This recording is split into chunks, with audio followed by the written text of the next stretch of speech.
2009년도 3월에 S&P 500 지수가 미국의 700포인트였어요. 그때가 금융위기 한복판이었어요. 근데 사람들이 누구나 다 투자하는 거 무서워했겠죠. 근데 지금 7,500이거든요. 그럼 700에서 7,500이면 10배가 넘게 뛰었지 않습니까? 그 두 번째는 이제 2011년으로 갑니다. 2011년도 공교롭게도 그때 당시에 그 일본의 니케이 지수가요. 동일본 대지진 때문에 7,000포인트를 찍었어요. 네. 지금 7만입니다. 10배네요. 10배죠. 네. 지금이 2026년인데 우리가 지금 2036년을 살고 있다고 가정해 보시죠. 2036년에 10년 전인 2026년을 돌아봐요. 그때 내가 이걸 했었어야 되는데 라는 생각을 할 수 있잖아요. 2026년이 저는 되게 이 지금의 시대가 되게 많은 갈림길을 만들고 있다라고 봐요.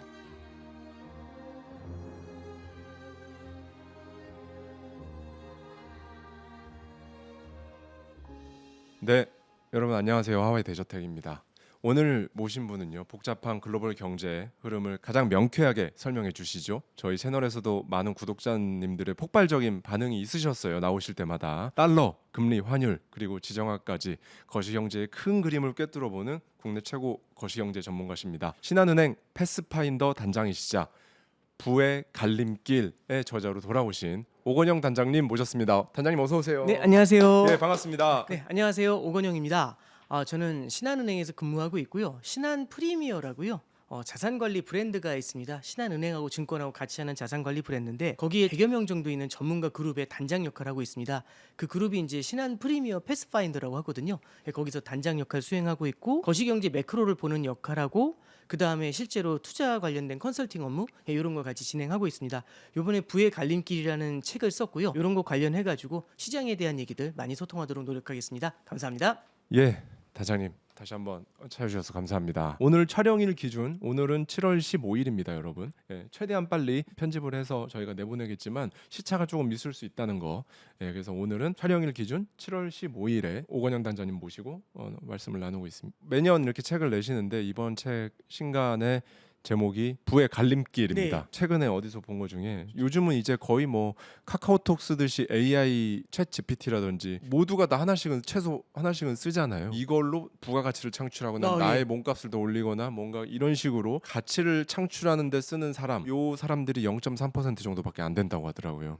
그러니까 옛날에는 소위 상위 20%가 80%의 부를 소유하고 있다. 뭐 이런 식이었다면 이제는 20대 80도 아니고 0.3% 대 99.7%가 0.3%가 상위에서 AI와 이제 그런 툴들을 가지고 더 예전하고는 비교도 할 수 없을 만큼의 어마어마한 부가가치를 창출해내고 나머지 99.7%는 AI 때문에 일자리를 뺏기거나 오히려 소득이 감소하거나 어려움을 겪거나 그런 위치에 처한다는 네. 거죠. 굉장히 좀 섬뜩한 결과를 제가 봤었는데 제목이 부의 갈림길입니다. 저자로서 한 말씀 좀 한번 해주시면 좋을 것 같습니다. 숫자는 사실 저도 처음 들었어요.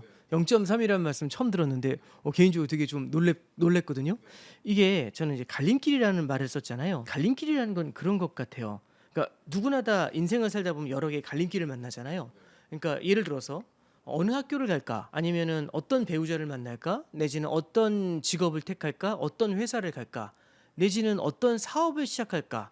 이런 것들도 하나하나의 갈림길이잖아요. 그 갈림길마다 굉장히 많은 고민을 하고 그 갈림길을 선택할 거예요. 아마 제 생각에 대표님께서도 무언가 이런 사업 같은 거 시작할 때 그것도 하나의 큰 갈림길이었겠죠. 그렇죠. 근데 어느 갈림길이든지 간에 똑같아요. A를 택하든지 B를 택하든지 예를 들어서 B 대신에 A를 제가 택한 거죠. 딱 가봤더니 딱 1년 지났어요. 그랬더니 1년 지났는데 이상한 거예요. 왜 이거 잘못 갔나? 이제 이렇게 생각하는데 가끔 그럴 때 있잖아요. 한 10년 정도 지났더니 그때 A를 택하길 너무 잘했다. 이런 생각 가끔 들 때가 있지 그렇죠. 않겠습니까? 맞습니다. 그러니까 말씀드리고 싶은 거는 갈림길에 서 가지고 어느 갈림길 중에 하나를 선택하잖아요. 그거를 꽤 긴 미래에서 돌아봤었을 때는 그때가 중요한 갈림길이었고 내가 했었던 선택이 긴 호흡에서 보니까 물론 중간에 부침은 되게 컸지만 너무나 잘했던 선택이었던 것 같아. 이런 경험 같은 거 아마 많이 해보셨을 거예요. 저는 부의 갈림길을 갖다가 그런 관점에서 한번 고민해봤던 거거든요. 책을 쓰게 될 때 고민했던 건 이런 고민을 좀 했었어요. 뭐냐면 우리가 어떤 무언가의 선택의 기로에서 투자할까 말까 했는데 투자를 했어요. 처음엔 되게 큰 부침이 있었지만 길게 봤었을 때는 그때 하길 너무 잘했다. 이런 갈림길 속에서 선택을 잘한 케이스가 있잖아요. 그렇죠. 한번 가정을 해보죠. 2009년도에 보시면요. 2009년도 3월에 S&P 500 지수가 미국의 700포인트였어요. 그때가 금융위기 한복판이었어요. 근데 사람들이 누구나 다 투자하는 거 무서워했겠죠. 근데 지금 7,500이거든요. 그럼 700에서 7,500이면 10배가 넘게 뛰었지 않습니까? 네. 사실은 이게 나스닥이 아니고 S&P 500이면은 올라가는 속도도 되게 더디다고 생각하는데 와 10배가 뛰었네 이제 이런 생각을 할 수가 있지 않습니까? 그러면 어떻게 보면 십몇 년이 지나서 돌아봤을 때 그때의 선택은 굉장히 중요한 하나의 갈림길이 됐을 수 있죠. 그 두 번째는 이제 2011년으로 갑니다. 2011년도 공교롭게도 그때 당시에 그 일본의 니케이 지수가요. 동일본 대지진 때문에 7,000포인트를 찍었어요. 네. 지금 7만입니다. 10배네요. 10배죠. 그때 동일본 대지진 당시에 일본에 대한 선택도 사실은 큰 갈림길 중에 하나가 됐겠죠. 참고로 가장 가깝게는 코로나 때 기억해 보시면 코로나 사태 때 보시면 20년도 3월 4월에요. 코스피 지수가 1,450까지 빠졌어요. 지금 보면 7,000 좀 넘어 있잖아요. 그러면 거의 5배 아니겠습니까?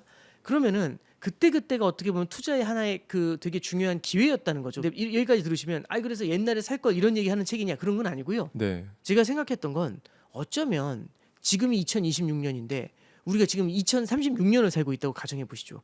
2036년에 10년 전이 2026년을 돌아봐요. 그때 내가 이걸 했었어야 되는데 라는 생각을 할 수 있잖아요. 2026년이 저는 되게 이 지금의 시대가 되게 많은 갈림길을 만들고 있다라고 봐요. 왜 그러냐면 네. 제가 아까 전에 말씀하신 건 절대 공감하는 게 과거에는 볼 수 없었던 툴이 등장했죠. 네. 그게 AI죠. 네. 0.3 대 97.7, 99.7이라는 말씀해 주셨잖아요. 그게 사람만 해당이 될까 아니면 기업에도 해당이 될까? 저는 기업에도 해당된다고 생각해요. 실제 부가가치를 창출하기 위해서 효과적으로 AI를 쓰는 기업 생각보다 많지 않을 거예요. 네. 그런 기업과 그렇지 않은 기업의 편차가 되게 커지지 않을까요? 그럼 우리가 그것도 하나의 AI라는 것도 하나의 선택의 갈림길이 될 수가 있겠죠. 그래서 저는 갈림길이라는 게 언제 나타나냐면 우리가 새로운 환경에 내던져졌을 때 우리가 결정을 해야 되지 않습니까? 그럼 딱 변화가 나타났었을 때 과거와 다른 그때 내가 하나의 결정을 해야 되는데 지금은 AI라는 것도 있고요. 하나 더 말씀을 드리면 지금 금융시장의 환경이 너무 많이 바뀌었어요. 예를 들어 볼게요. 첫 번째는 우리는 과거에 환율에 900원, 1,000원, 1,100원 이런 환율이 되게 익숙했어요. 그래서 옛날에 시험 문제 같은 거 풀면은 1달러에 1,000원 이런 거 되게 많이 봤거든요. 맞아요. 예. 지금은 1달러에 1,000원이라는 건 그 자체로 불가능한 얘기처럼 들리잖아요. 네. 지금은 1,400, 1,500원이라는 고환율이 되게 익숙해진 세상이죠. 환율이 새롭게 변해 있는 한 레벨 바뀌어 있죠. 또 하나는 코로나 때만 해도 그때 정기예금 금리가 1%였어요. 그때 정기예금 2%라고 하면 와 이랬거든요. 지금 정기예금 2%는 너무 낮죠. 너무 우습지 않습니까? 2%라는 게 2020년도에는 너무 높은 거지만 지금은 너무 낮은 숫자가 돼 있죠. 하나 더 보시면은 주식시장도 마찬가지예요. 작년 딱 이맘때로 가보죠. 작년 이맘때 코스피가 한 3,000 했어요. 그때는 5,000 간다 하면 너무 낙관적이다 이랬겠죠. 근데 지금 5,000 간다고 하면 반대로 미쳤다는 얘기를 할 거잖아요. 5,000이라는 숫자는 가만히 있는데 그 5,000을 바라보는 우리의 인식은 180도 바뀌어 있죠. 네. 그럼 이런 건 뭘 얘기하느냐? 주식이라든지 금리라든지 환율이라든지 이런 우리 주변의 재반 환경이 뉴노멀이 된 거예요. 아까 그 말씀 드렸잖아요. 새로운 환경에 처할 때 갈림길이 나타난다고. 그럼 지금 우리가 어떤 선택을 해야 되느냐? 기존에 있었던 패턴을 그대로 가져가는 게 가장 좋은 방법이냐 아니면 무언가 변화가 나타나는 거를 일부는 테이킹하고 가야 되느냐?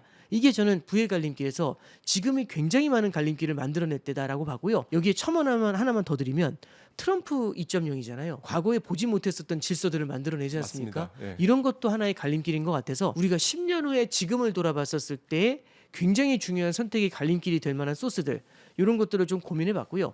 5가지 정도로 그런 부의 갈림길을 제시를 해봤던 책입니다. 네. 일단은 지금 저는 가장 궁금한 게요. 안전자산이라는 금값이 계속 우하향하고 있단 말이죠. 거시적으로 봤을 때 지금의 이 전쟁들 금값 우리가 어떤 이 갈림길에서는 어떻게 액션하는 것이 2036년에 좀 더 나은 삶을 누릴 수 있을지 한번 말씀 부탁드리겠습니다. 네, 일단 첫 번째는요. 전쟁을 갖고 한번 생각해 볼게요. 최근에 보면은 다시 이제 트럼프가 전쟁을 재개할 것 같다. 휴전은 끝났다 뭐 이런 얘기를 하잖아요.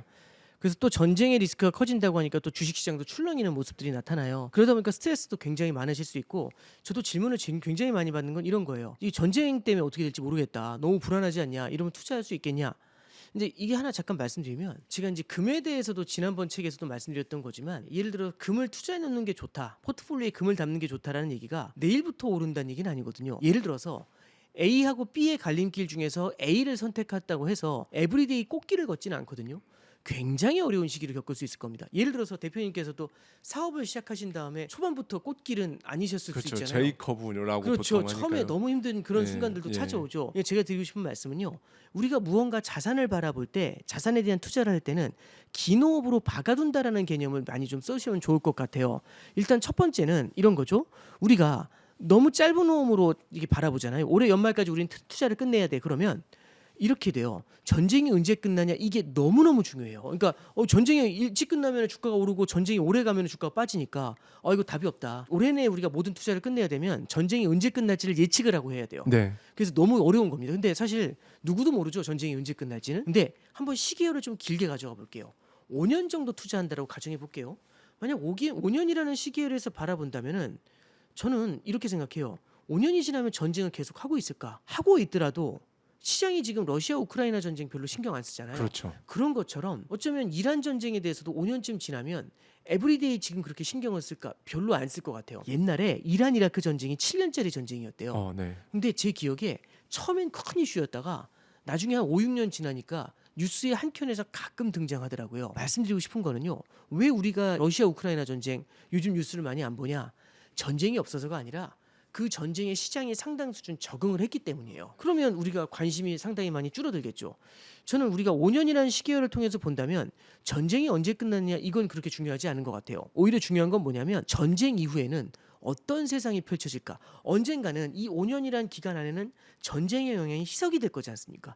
전쟁 영향이 희석될 때에는 전쟁 영향이 사라져갈 때 어떤 자산을 갖고 있는 게 어떤 비즈니스 아이템을 갖고 있는 게 사업에 좋을까 투자에 좋을까 이런 고민을 하게 되겠죠. 저는 그게 현실적으로 훨씬 더 좋은 질문이라고 봐요.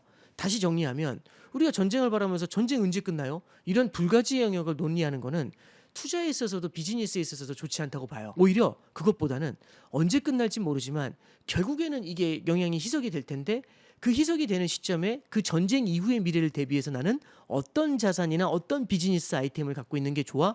그걸 고민하는 게 훨씬 더 현명하다라고 생각하거든요. 자, 그러면 그 관점에서 한번 생각을 해보죠. 우리가 이란 전쟁이라는 게 예를 들어 끝나더라도 무언가 기존의 질서하고 바뀌는 게 있겠죠. 네. 저는 대표적인 손바뀜이 나타나는 것 중에 하나가 에너지에 대한 관점이라고 생각을 해요. 네. 그럼 에너지에 대한 관점은 어떻게 바라볼 수 있느냐? 이렇게 생각하시면 될 것 같아요. 기존에는 우리가 중동에서 에너지를 많이 수입했죠. 그렇죠. 근데 중동에서 에너지를 수입하는 이유가 가성비가 높아서래요. 미국이나 이런 데서 에너지를 수입하는 것보다 거리도 짧고 네. 싸기도 하고 네. 그러다 또 우호적이기도 하고 그랬었는데 네. 이제 문제가 하나 생긴 거죠. 호르무즈를 한번 이란이 막아본 거예요. 근데 막아보니까 전 세계가 쩔쩔매는 걸 본 거죠.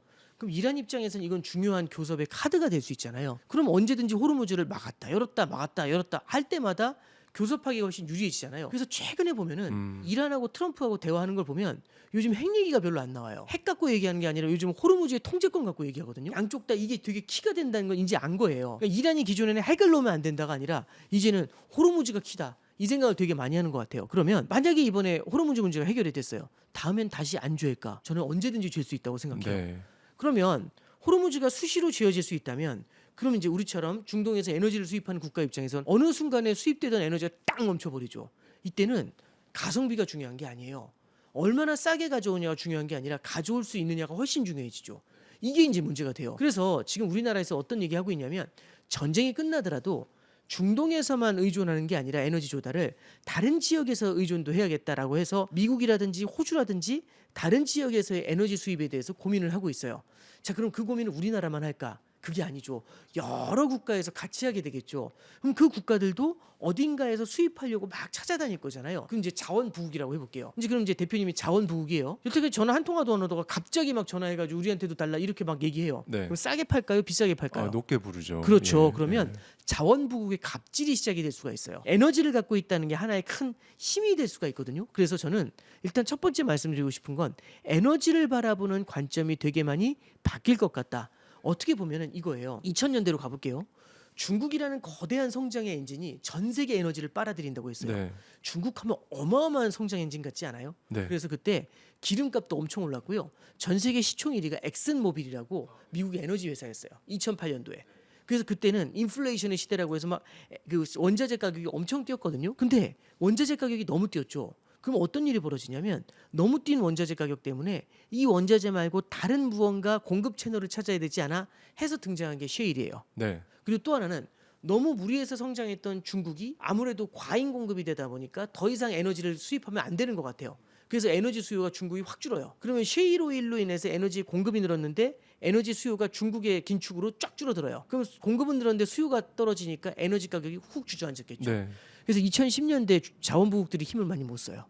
그래서 이제 셰일가스도 하다가 채산성이 안 나온다 해가지고 중간에 또 이게 멈칫멈칫하고 뭐 망한 기업들도 많았고 그때 그렇잖아요. 그래서 셰일가스 기업뿐만 아니라 에너지가 저유가 기조가 나타났고요. 그래서 에너지를 갖고 있는 게 큰 권력이 안 됐는데 그러다 보니까 우리가 투자할 때 에너지 기업보다는 테크 기업들 훨씬 좋아했겠죠. 근데 앞으로는요. 에너지 관련 기업이나 자원부국이 한번 각광을 받는 시대가 찾아오게 되지 않을까 그런 생각은 좀 해봐요. 그래서 전쟁 이유를 바라본다. 우리가 여러 가지 각자의 비즈니스 영역에서 고민할 수 있는 게 있어요. 저는 에너지를 하나 말씀드렸죠. 한번 생각해 보시죠. 아까 중국 말씀드렸잖아요. 그 중국을 소거시키고 거기다가 AI를 넣어보세요. AI는 엄청난 에너지를 빨아들일 것 같지 않으세요? AI는 사실상 전력 싸움이라고 하더라고요. 예, 그렇죠. 예, 그러면 저는 중국 이상의 에너지 수요를 만들어낼 수 있다라는 생각도 들거든요. 그래서 우리가 에너지를 한번 눈여겨봐야 된다. 2010년대 내내 사실 우리가 무시했었던 그런 에너지 섹터를 한번 지켜보자. 물론 어떤 에너지 ETF를 사라 이런 말씀 드리는 게 아니라 우리가 여태까지는 테크 관련돼서 테크 봐라라고 하면은 너무나 많은 영역이 나오잖아요. 하지만 그만큼 에너지 쪽은 고민이 덜 돼 있을 거예요. 에너지에 대해서도 우리가 고민을 할 때 투자 영역에서나 비즈니스 영역에서나 같이 고민해 볼 필요가 있다라는 조언을 좀 드려봐요. 그래서 저는 에너지를 하나 말씀드렸는데 그럼 그거 하나냐? 그게 아니라 각자의 분야에서 전쟁 이후에는 어떤 변화가 나타날까 각각 다 고민하시는 게 있잖아요. 그래서 지금은 전쟁 이후에는 무슨 일이 일어날까? 그걸 우리는 어떻게 대비할까? 그걸 고민하는 시기지 전쟁 언제 끝날까? 이 고민에 매몰돼 있으면 굉장히 시간을 많이 낭비할 수 있다. 요 조언을 하나 좀 드려볼게요. 그리고 이제 두 번째는 아까도 이제 금에 대해서도 말씀을 해주셨잖아요. 금이라는 자산은 보통 전쟁 같은 게 일어나면 뛰기 마련이에요. 네. 근데 이번 전쟁이 중동 전쟁이죠. 유가를 끌어올려가지고요. 금리를 끌어올려요. 네, 네. 잠깐 보시면 금은 이자를 안 줘요. 달러는 이자를 주거든요. 그러면 지금 미국이 어쩌면 금리를 인상할 수 있대요. 물가 압력 때문에. 그러면 미국이 금리를 인상하게 되면은 달러를 보유했을 때의 매력이 더 높아지게 되죠. 그러면 달러의 매력이 높아진다는 얘기는 달러 대비해서 금의 가격이 쪼그라들 수 있다는 얘기가 되는 거 아니겠습니까? 이게 되게 중요한 포인트가 돼요. 그럼 달러 대비 금의 매력이 떨어지면 아무래도 힘들어지잖아요. 그래서 최근에 중동 전쟁 때문에 유가가 오르고 그게 물가 압력을 높여가지고 금리가 인상된다. 이게 지금 금 가격에는 굉장히 어려운 요인으로 작용을 하고 있어요. 그러면은 금 하면 안 되겠네. 근데 하나 좀 말씀드리면 금이라는 거는 긴 호흡에서 보셔야 돼요. 긴 호흡에서 보면은 금리는 계속 오를까요? 아니면 올랐다가 내렸다가 올랐다가 내렸다가 할까요? 사이클이 또 있겠죠. 금리는 우상향하는 자산이 아니에요. 네, 네. 금리가 우상향하면 지금 100%돼 있을 거 큰일 아니에요. 나죠. 그렇죠. 금리는 올랐다 내렸다 올랐다 내렸다 계절처럼 순환하잖아요. 우리가 긴 호흡에서 그럼 보면 매번 겨울만 있겠습니까? 언젠가 봄이 옵니다. 어렵나요? 그냥 당연한 얘기잖아요. 네, 네. 그러면 금리가 올라가는 시기도 있지만 내려오는 시기도 있지 않을까요? 그래서 금이라는 자산은 기본적으로 금리의 민감도가 되게 높죠. 그러면 우리가 금리 내릴 때만 딱 잡아서 들어가야지. 그날이 언제 올지는 예측하기 굉장히 어렵죠. 그래서 저는 긴 호흡으로 그렇게 마찬가지로 금리가 올라가는 시기에 금을 조금씩 이렇게 담아 나가는 전략도 필요하지 않을까 그렇게 조언해 봐드립니다. 네. 지난번에 그 금하고 환율에 대해서 다뤄주신 책 환율의 대전환, 그때 생각이 나는데 그때 이렇게 차트를 보여주시면서 금값도 굉장히 오랜 기간 횡보를 맞아요. 했어요. 예. 많은 분들이 계속 오른 줄 아는데 네네. 그래서 이것도 전혀 예측할 수가 없다 사실은. 네, 그렇죠. 그래서 긴 호흡으로 봐야 한다. 네네. 한 가지 이제 제가 말씀드릴 수 있는 거는 중장기적으로는 우상향한다라는 말씀을 드릴 수가 있을 것 같아요. 저는 그런 생각을 좀 해요. 저는 이 족대하고 어항이라는 비유를 종종 쓰곤 해요. 이게 이제 어렸을 때 제가 계곡에 이제 놀러 갔었을 때 얘기인데 그때 저희 삼촌이 이렇게 딱 족대라고 해서 이렇게 들고서 물고기 잡는 거 있잖아요. 네. 그걸 주시더라고요. 피라미 잡으라고. 그래서 족대 들고 계속 뛰어다니는데 물속에서 물고기가 저보다 빨라요. 못 잡아요, 뛰어다녀서는. 근데 이제 이 어른들은 뭐 하셨냐면 어항이라고 해서 통발 비슷한 거예요. 네. 이 어항 안에다 떡밥을 발라놓고서 탁 물속에 집어넣으셨거든요. 3시간이 지났어요. 저는 한 마리도 못 잡았는데 어항을 갖다 이렇게 삼촌이 드는데 와, 꽉 차 있죠. 꽉 차 있죠. 와. 그래서 제가 너무 화가 나가지고 그 어항 좀 달라고. 왜냐하면 3시간을 뛰어다닌 사람 하나 이거는 너무 억울하잖아요. 현타가 오죠. 왜냐면 전 열심히 일했잖아요. 그래서 이제 딱 그 어항을 받아가지고 저도 떡밥 발라가지고 물속에 넣어놨거든요. 근데 안 들어오더라고요. 왜냐하면 첫 번째는 물살이 센 곳에 놨었어요. 그러니까 떡밥이 쓸려 나가더라고요. 두 번째는요. 물고기가 안 들어가니까 계속 들어가서 보더라고요. 1분에 한 번씩. 어항을 넣어둔 게 제가 계속 가서 1분에 한 번씩 들여다봤죠. 안 들어오더라고요. 이유는 대충 아시죠? 제가 문제였던 거죠. 저는 이제 이 말씀 드린 이유는 뭐냐면 어항을 좋은 위치에 놔놓으면 기다리면 들어오지 않나요? 우리는 뭘 해야 되냐면 그걸 믿고 기다려야죠. 중간에 가서 들여다보면 안 되죠. 아니면 어설프게 옮길 필요는 없는 거죠. 좋은 곳에 어항을 뒀다면. 족대를 들고 쫓아다니면 물고기를 못 잡아요. 왜? 물고기가 저보다 빠르거든요. 참고로 하나 말씀드리면 지금은 AI가 트레이딩 한다면서요. 주식시장에서. 그러면 제가 따라갈 수 있을까요? 참고로 그러면 20년 전, 30년 전의 물고기보다 지금은 AI가 들어와서 물고기가 3배 빨라진 거예요. 투자자가 저면 제가 족대 들고 뛰잖아요. 절대 못 잡죠. 3배 빨라진 물고기를 뭘로 잡겠습니까? 근데 아무리 빨라져도 어항은 통할 것 같지 않으세요? 아무리 빠르게 다녀도 결국에는 걔들도 쉬면서 어딘가에서 먹어야 되잖아요. 그렇게 빨리 달리면서 물고기가 밥을 먹을 수는 없죠. 어딘가에서 어항을 찾아오겠죠. 어항은 저는 지금도 통한다고 봐요. 순간순간의 움직임은 굉장히 빠를 수 있지만 결국엔 우리가 긴 호흡에서 본다는 거는 맞는 것 같아요. 과거보다 환경이 바뀌었죠. 수많은 갈림길이 만들어진다는 얘기는 어쩌면 지금보다 무언가 좋아지는 곳이 분명히 있잖아요. 근데 좋아질 때 가는 길이 이런 거잖아요. 정보가 너무 빠르면 이거 좋아진다면 확 당겨오겠죠. 그럼 확 오를 것 같지 않으세요? 근데 너무 오르다 보면 우리가 기대감이 커지잖아요. 요즘 AI 같은 것도 그냥 간단히 첨언해서 말씀드리면 이런 것 같아요. 전문가분들은 얘기해요. AI가 우리 생각보다 너무 빠르다고. 전문가분들이 생각했던 것보다.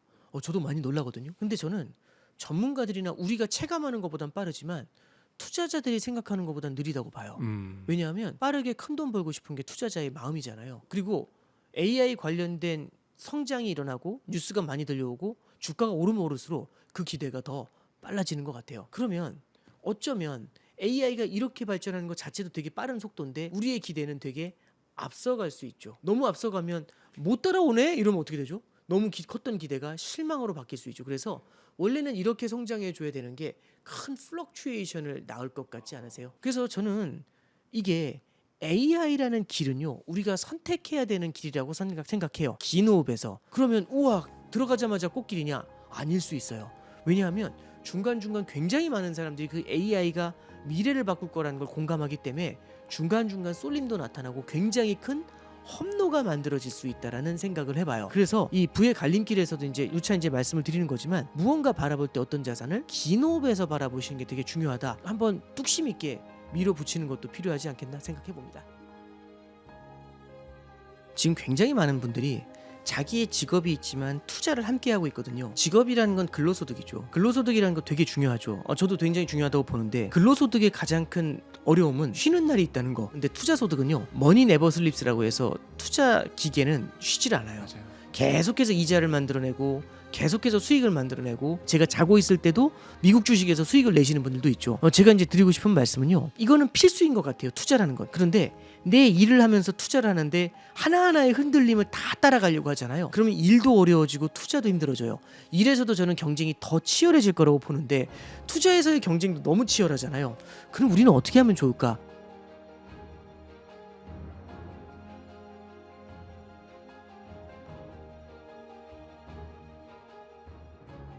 정말 지금 이 책에 사실 이런 부분들을 5가지의 갈림길로 정말 잘 쉽게 굉장히 친절하게 이렇게 설명을 쭉 해주셨는데 트럼프 2.0 시작되기 전 몇 년 전하고 비교하면 아수라 아수라장이죠. 네, 정말 네네. 뭐 AI는 갑자기 막 치고 올라오고 맨 처음에는 반도체 그 칩 전쟁이었다가 지금은 이제 전력 문제, 전력 전쟁이고 금값은 떨어지고 우리나라 주식은 갑자기 1년 전에 3,000대였다가 지금 뭐 만을 얘기하고 있는 시기가 갑자기 왔고 미국 주식은 또 아이러니하게도 종합주가지수는 이렇게 계속 우상향을 해 가고 최고치를 기록하고는 있으나 개별로 보면은 이제 종목들로 보면은 희비가 엄청나게 엇갈리고. 네네. 저는 되게 중요한 지적을 해주신 것 같아요. 그러니까 트럼프 2.0이라는 게 불과 몇 년 전과 지금을 너무 많이 갈라놨다는 말씀해 주셨잖아요. 그게 갈림길의 핵심이에요. 저는 그래서 부의 갈림길에서 어떤 걸 본 거냐면 그럼 과연 우리가 두드러지게 볼 수 있는 갈림길이 뭐가 있을까? 그걸 5가지 정도 제시를 하는데 첫 번째 갈림길로 방금 전에 말씀드렸던 중동 사태 이 지정학적 리스크라는 갈림길을 제시해봐요. 그러면서 방금 전에 조언해드렸던 내용들을 갖다가 조금 더 뎁스 있게 한번 적어봤어요. 네. 그게 첫 번째 지정학적 리스크라는 갈림길이고 두 번째 갈림길은 K자 경제, 그러니까 양극화죠. 금리가 올라요. 옛날 같으면 금리가 오르면 시장이 망가져야지 이렇게 생각하는데 금리가 오르더라도 성장이 단단하잖아요. 그러면 안 무너져요. 근데 이제 문제가 뭐냐면 이 성장이 모두가 똑같이 성장하는 게 아니라 누군가는 너무 세게 성장하고 누군가는 약하게 성장해요. 그럼 금리가 오르니까 옛날 같으면 시장에서 도망갔는데 투자자들이 금리가 오르니까 금리가 오르는 것보다 더 크게 성장하는 무언가에 쏠리기 시작해요. 그러면 한쪽은 엄청 오르는데 나머지는 소외가 되는 양극화장이 펼쳐지죠. 그러니까 투자에서도 양극화는 굉장히 큰 변화를 만들어요. 그래서 우리가 옛날에 볼 수 없었던 그림들을 종종 만나보게 되는 거죠. 그리고 세 번째는 어떤 걸 얘기하고 있냐면 연준 의장의 교체를 갖다가 한번 지적하고 있어요. 트럼프가 케빈 허시라는 사람을 심었다는 얘기를 되게 많이 하잖아요. 이 케빈 허시의 등장이라는 게 바꾸는 게 굉장히 크다고 봐요. 왜냐면 우리는 이제 보통 구간이 명관이라는 얘기 되게 많이 하죠. 저는 구간이 명관이라는 얘기는 새로 오는 사람은 무조건 나쁜 사람이에요. 그게 아니라 구간한테 우리는 익숙해져 있죠. 아무리 그 사람이 힘들게 하더라도 그 사람한테 우리는 너무 적응이 잘 돼 있잖아요. 너무나 최적화돼 있지 않습니까? 너무나 최적화돼 있는데 갑자기 이분이 바뀌어가지고 새로운 사람이 등장하면 그 사람보다 더 편한 사람이 오더라도 새로운 질서에 적응하는 게 되게 힘들지 않을까요? 그러다 보니까 우리의 편안함을 생각하면 우리가 변하기 싫으니까 구간이 명관이다 이 얘기도 어느 정도는 포함이 돼 있다고 생각을 해요. 그러면 지금 케빈 허시는요 파월 의장 때 있었던 모든 연준의 통화정책 질서를 바꾸고 싶어 해요. 그래서 5가지 TF를 만들어서 5가지 영역에서 변화를 주고 싶어 하거든요. 그럼 굉장히 큰 변화예요. 그게 연말까지 이어질 거라고 해요. 그래서 어떻게 변화를 할지를 연말까지 알려주겠대요. 그러면 그 이후에는 기존의 질서에서 큰 변화가 나타나지 않을까요? 그래서 저는 연준 의장의 교체라는 것도 되게 중요한 갈림길이다. 네 번째 갈림길로 제시한 게 AI에 대한 얘기예요. 저는 AI는 어떻게 보면 인터넷 혁명이나 산업 혁명을 넘는 굉장히 큰 발전이라고 보는데 직관적으로 한번 보시죠. AI가 나중엔 피지컬 AI까지 나간대잖아요. 네. 그럼 피지컬 AI가 되면은 지금 우리가 챗GPT 이런 데서 만나는 거하고는 좀 다를 것 같아요. 왜냐하면 챗GPT는 어디까지나 소프트웨어의 영역에서 많이 쓰이잖아요. 근데 만약 이게 피지컬 영역까지 가서 이게 실제로 물리적인 역할을 하죠.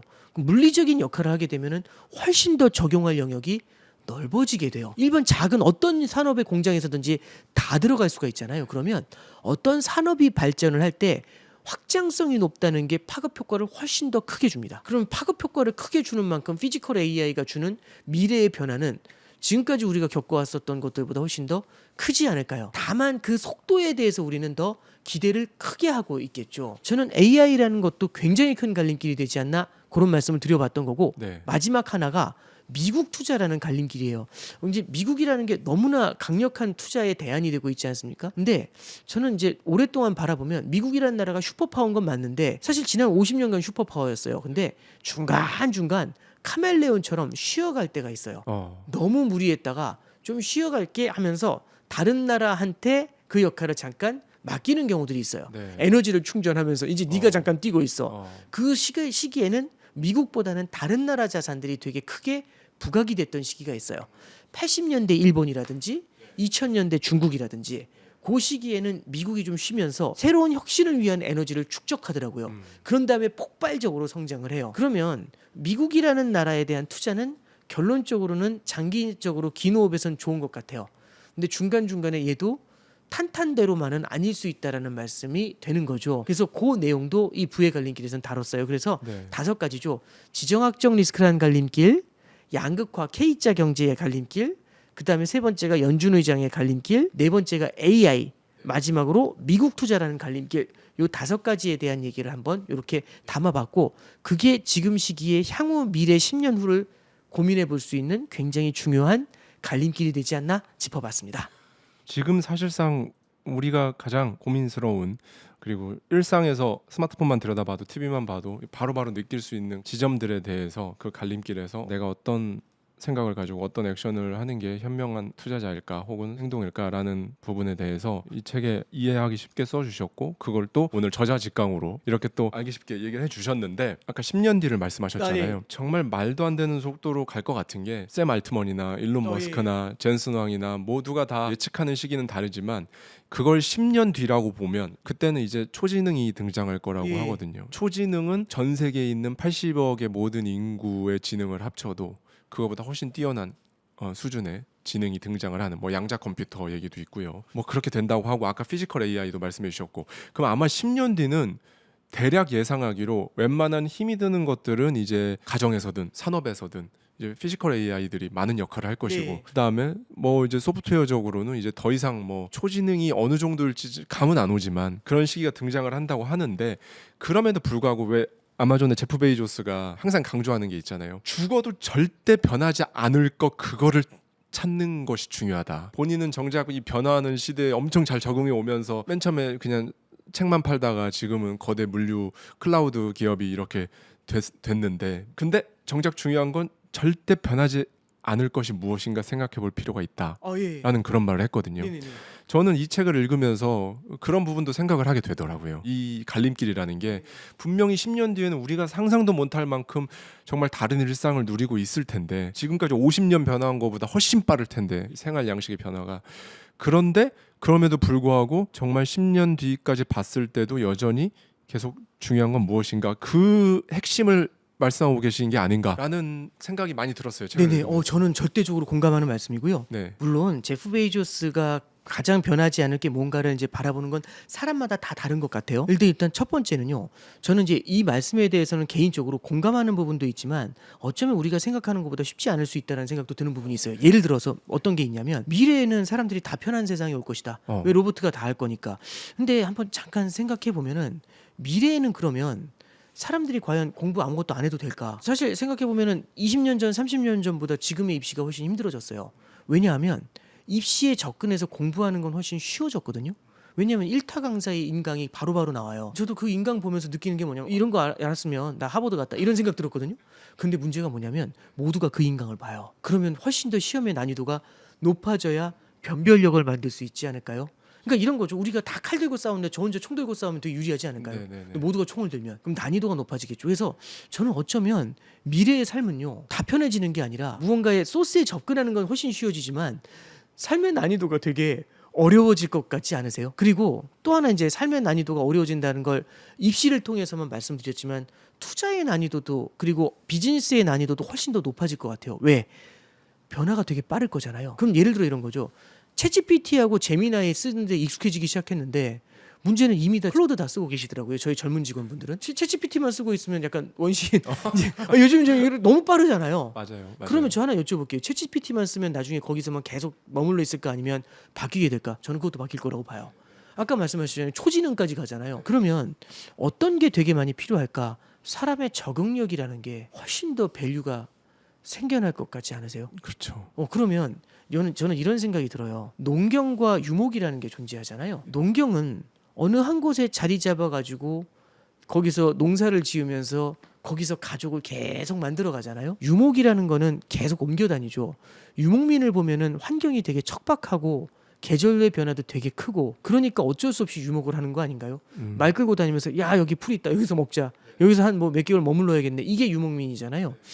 미래에는 개개인이 어떻게 바뀔까? 하나의 산업에 계속 천착해 있을 수 있을까? 저는 미래에는 모두가 유목민이 되는 그래야 살아남지 않을까요? 무언가 그때도 제가 그냥 지금 하고 있는 것에만 머물러서 천착해 있으면 굉장히 빠르게 도태되지 않을까요? 그러면 적응력이 굉장히 빠른 사람은 굉장히 강한 경쟁력을 얻게 되고 그러지 않은 사람은 굉장히 힘들어지는 아까 0.3 대 99.7 말씀해 주셨잖아요. 그 숫자도 더 벌어질 것 같지 않아요? 그러면 저는 이런 것 같아요. 자본주의 경제에서 과학기술이 발달하잖아요. 모두가 행복해지는 사회, 풍요로워지는 사회는 맞을지 모르겠는데 그 내에서의 양극화는요. 더 확산이 될 것 같아요. 전 너무나 예, 지금 단장님 말씀에 공감되는 부분이요. 단장님도 느끼시겠지만 10년 전하고 지금하고 투자하시는 분들의 기본 투자 지식이라고 해야 될까? 거시경제에 대한 이해도 이게 엄청나게 높아졌습니다. 근데 이제 10년 뒤에는 아마 지금 단장님 정도의 수준을 어느 정도 가지고 있어야 게임도 안 되겠죠. 그나마 예. 팔로잉을 할 수 있을 것 같아요. 예. 그때의 흐름을. 진짜 엄청날 것 같아요. 난이도가 높아진다는 네네. 것도요. 그리고 기존에는 리더라고 해서 뭐 회사의 뭐 회장, 대표, 임원진들만 헤드들만 의사결정을 하고 큰 그림을 보고 이렇게만 하면 됐거든요. 굉장히 극소수겠죠. 예. 근데 10년 뒤에는 모두가 그 자리에 있는 AI라는 직원들을 데리고 그 자리에 있어야만 거기에서 부가가치를 창출하고 살아남을 수 있게 되는 거고 그게 아니라면 그냥 말씀하신 대로 정말 난이도 높은 모두가 총을 가지고 있는 그 난사가 네네. 펼쳐지는 거기에서 네. 살아남아야 되니까. 이번에 러시아 우크라이나 전쟁 보니까 우크라이나의 드론 떼가요 러시아를 힘들게 하더라고요. 네. 그리고 이란의 드론 떼가 미국에 있는 그 패트리어트 미사일들의 소진을 되게 빠르게 하더라고요. 저는 그런 생각이 들어요. 지금 우리가 대기업이 되게 중요하잖아요. 근데 미래에는 1인 기업들이 되게 많이 생겨나지 않을까요? 비유가 적절할지 모르겠지만 그 1인 기업들은 하나의 드론이 될 수 있고요. 큰 기업은 러시아가 될 수도 있지 않나요? 그럼 미래에는요. 그 1인 기업들이 굉장히 많은 틈새를 파고들 수가 있는 것 같아요. 그러면 미래에는 1인 기업들이 만들어내는 유목의 세상, 이게 비즈니스 환경을 되게 크게 바꾸지 않을까요? 그런 것도 하나의 갈림길일 것 같고, 그런 데서 빠르게 적응해 나가는 사람들의 부가 더 커지잖아요. 일론 머스크가 그런 얘기를 해요. 미래에는 모두가 풍족한 세상이 온다. 그런데 저는 되게 아이러니한 건 전 세계에서 처음으로 조만장자가 된 사람이 일론 머스크잖아요. 미래에는 그러면 일론 머스크의 부가 전부 다 다른 사람들하고 나눠질까?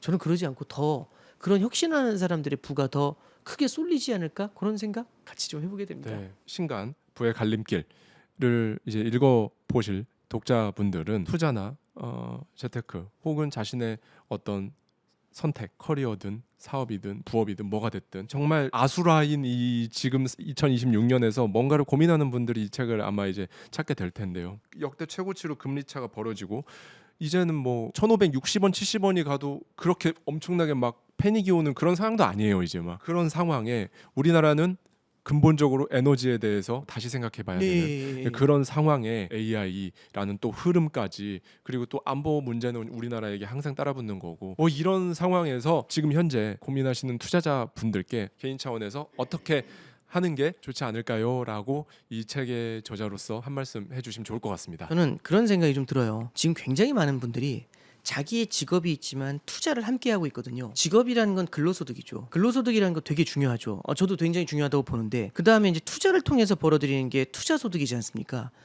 근로소득의 가장 큰 어려움은 쉬는 날이 있다는 거.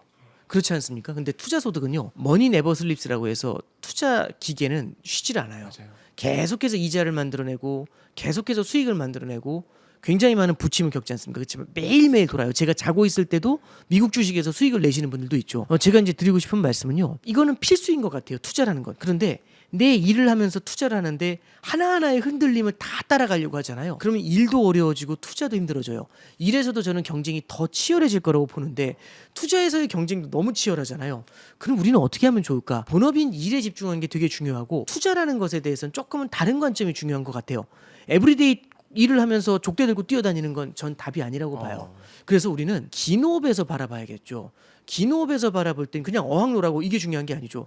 저처럼 이렇게 물살이 센 데다가 어학 놓으면 한 마리도 안 들어와요. 그럼 우리는 뭘 봐야 되냐면 어디다 놓으면 좋을 것 같은지를 고민할 수 있어야 되겠죠. 그런 굉장히 키포인트가 되는 데를 우리가 찾아가지고 거기에 놓고서 우리 스스로를 마인드 컨트롤하면서 기다리는 게 되게 중요해요. 어떤 믿음이 있냐면 이 마늘만 먹으면 사람이 될 수 있다는 믿음. 그게 곰과 호랑이의 차이잖아요. 근데 저는 90%의 사람이 호랑이라고 생각해요. 뛰어나가 버리지 않습니까? 근데 결국에는 곰은 사람이 되지 않습니까? 그래서 저는 드리고 싶은 말씀이, 결국에 우리는 본업에 충실하면서 결국에는 투자를 같이 병행해야 되는데, 그때는 어떤 방식으로 투자하는 게 좋은가? 하루하루의 움직임을 보면서 우와 지금이 저가, 이제 이런 것들만 너무 따지지 마시고 그런 것들 조금씩은 고민해 보셔도 되지만, 긴 호흡에서 포트폴리오를 짜서 가져가시는 거, 이게 가장 중요한 소스가 될 거라고 보고요.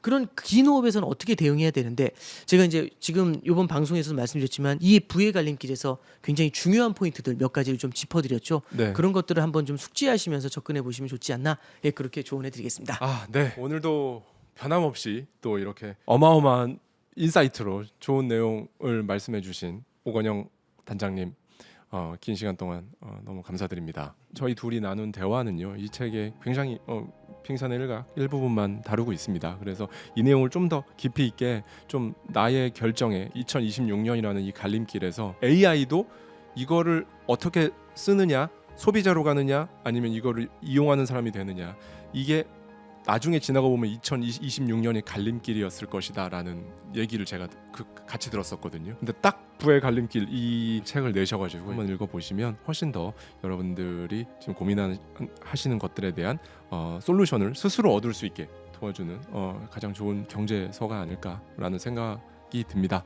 단장님 너무 고생 많으셨습니다. 네, 감사합니다. 감사합니다. 네, 고맙습니다.